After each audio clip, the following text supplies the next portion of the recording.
Hey everyone, welcome back to the channel. This is 5x5 and I'm Simo. We're back and today we're talking about Star Trek Picard. So right off the top, there will be spoilers. I'm going to try and discuss the premiere of the show in general terms at first, and then when we get into more spoiler specific discussion, I'll flash on screen that there's a spoiler warning so you know to click away. But generally speaking, you should assume that this is going to be kind of spoiler heavy. So if you haven't watched the premiere and you want to and not have it spoiled, maybe wait and watch it and then come back and watch this. So the series premiere of Star Trek Picard happened a couple weeks ago and it was awesome. I loved every second of it. I'm a Star Trek The Next Generation fanboy, and I grew up watching it, and to me that's real Star Trek. The original series stuff, that was my parents' Star Trek. My Star Trek is thoughtful and contemplative and raises questions about ethics and morals and values. I was really looking forward to Picard.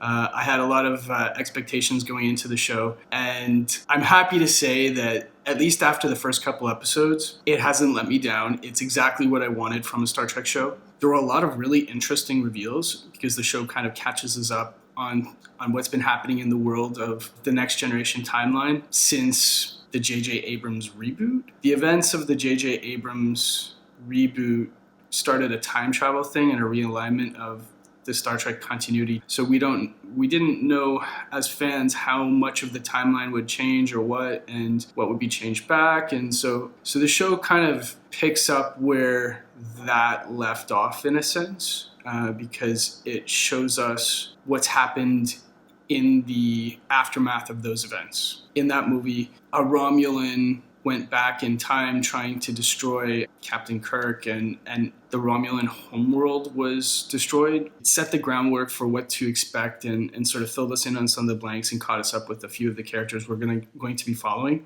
If you were looking for, a more the Next Generation pace of Star Trek, rather than, for example, Discovery or the J.J. Abrams movies, this show is probably what you're looking for. It updates the franchise and it takes it back to sort of the Next Generation theme of thoughtful introspection and exploration of ideas and values and ethics. So it's worth your time. Check it out. It's on CBS All Access. If you don't have a membership, try to watch it with a friend. So with that said, we're going to go into spoiler territory now. The show starts off laying some really great groundwork. Picard has been living in France at his family's wine estate. After a multitude of successful missions in command of the Enterprise, he's widely regarded as a hero on Earth and in the Federation. He's retired and he's just running his family's wine estate and living a quiet life in France. Kind of boring, but hey, what do you do if you save the galaxy a bunch of times, right? You might want to slow things down a bit. So that's what he's doing, and it's fantastic. Just seeing him on screen again is something really nostalgic about it. So I think any fan of The Next Generation is just going to warm up just seeing that. But the narrative kicks in, and we find out that Picard has some journalists on the way. And this is pretty timely in a sense, because obviously right now in the world, there's a lot of political discourse over the interaction with journalism and media and politics and fact, right? Picard is visited by a journalist who's asking him about the events and the interview goes a little bit sideways. We find out that Picard left Starfleet, and we find out that he left because he became disillusioned with the direction of Starfleet. He felt like it wasn't Starfleet anymore, in his own words, because Starfleet had made some ethical decisions that he didn't agree with, and it led to Starfleet effectively withdrawing from the galaxy on a political stage and not being an influence for good in the political stage of the galaxy in this universe.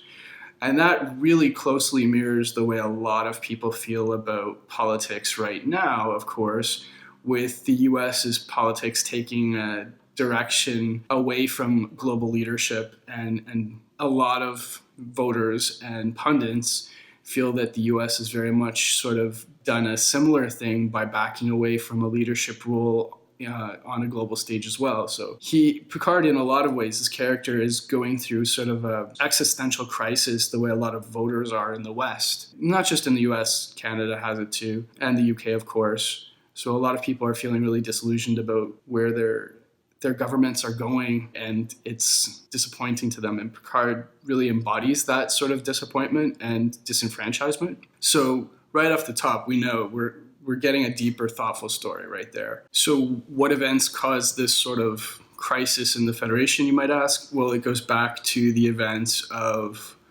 the Abrams films, where we see Romulus being destroyed. So apparently what had happened is when Romulus was destroyed, there were victims of the disaster, I guess. We're talking billions of Romulans who were basically displaced by an environmental crisis.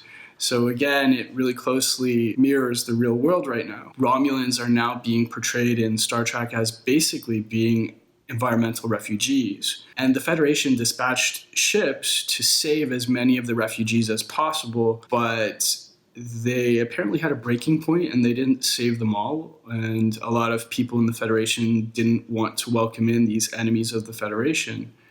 And so there was a lot of discord, and that's why the Federation chose to close its borders effectively and withdraw from, participating in the global, or I guess galactic stage of politics, like I had mentioned. So that's what really set the tone right off the top. So Picard is basically in disagreement with this ideological direction of the Federation, and so he left. And that's setting the tone for the story and the universe that we'll be exploring with the Star Trek Picard show. So for me, that's fantastic. I really wanted something deeper than what we were getting from Discovery. Don't get me wrong, I actually really liked Discovery as well, but I felt like Discovery was an attempt to pander to more of a sci-fi action fan. It did have some great stories in it. I actually really love the show. I especially love Sonequa Martin Green. That woman can do no wrong. She's a joy to watch on screen. But the stories for Discovery are not nearly as complex and nuanced or ethics driven or thoughtful or introspective.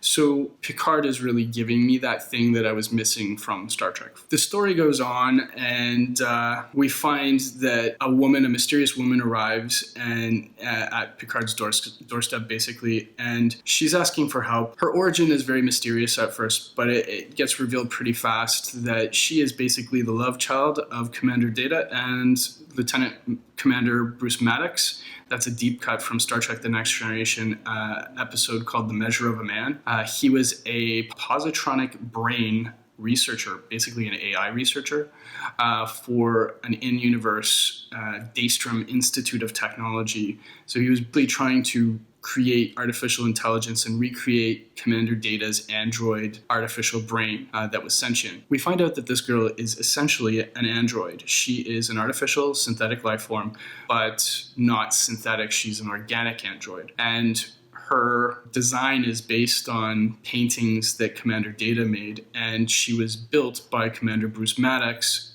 from technology he recovered from Commander Data and a beta before a prototype android from Commander Data. So this is why I call this girl a love child of Bruce Maddox and Data. Basically, they're both her dad. Yeah, they're her dads, which is kind of funny in itself, right?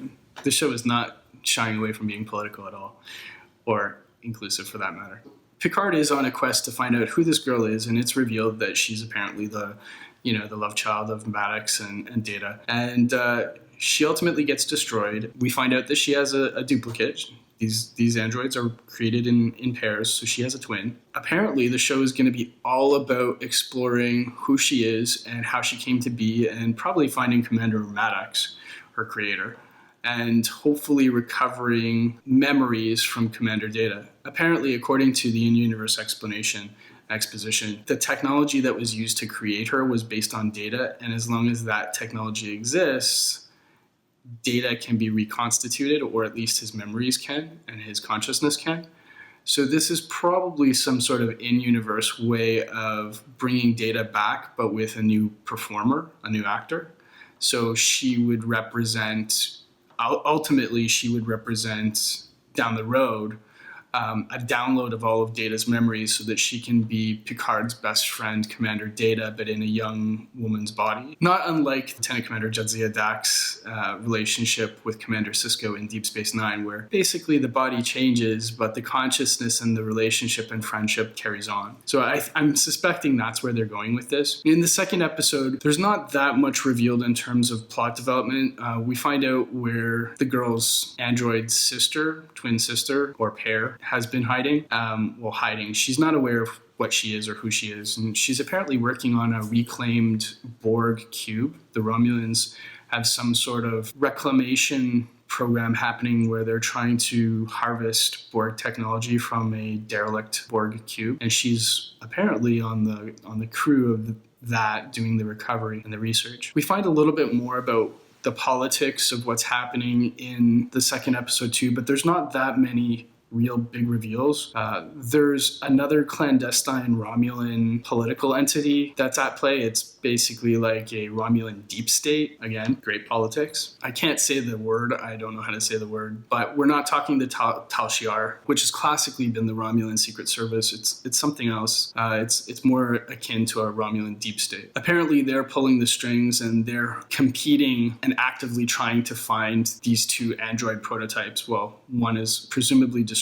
The first one is that finds Picard gets destroyed. So she's presumably destroyed, and then they're also looking for the second one. And it appears they have the second one. They've located, and they're trying to probably plan an op to obtain her. And they've also infiltrated positions within Starfleet. So they have human appearing Romulans within Starfleet as well. So, and we also find out that Picard does not have the greatest relationship with Starfleet anymore either, because his outspokenness about the Federation and Starfleet's choices regarding refugees wasn't very popular. It didn't go over very well. The episode really kind of lays the groundwork for that relationship and why he's going to need to create his own crew that's a non-Federation sanctioned crew and go out and adventure. That's basically what's going on in the episode. And I don't know, I loved every second of both of these episodes.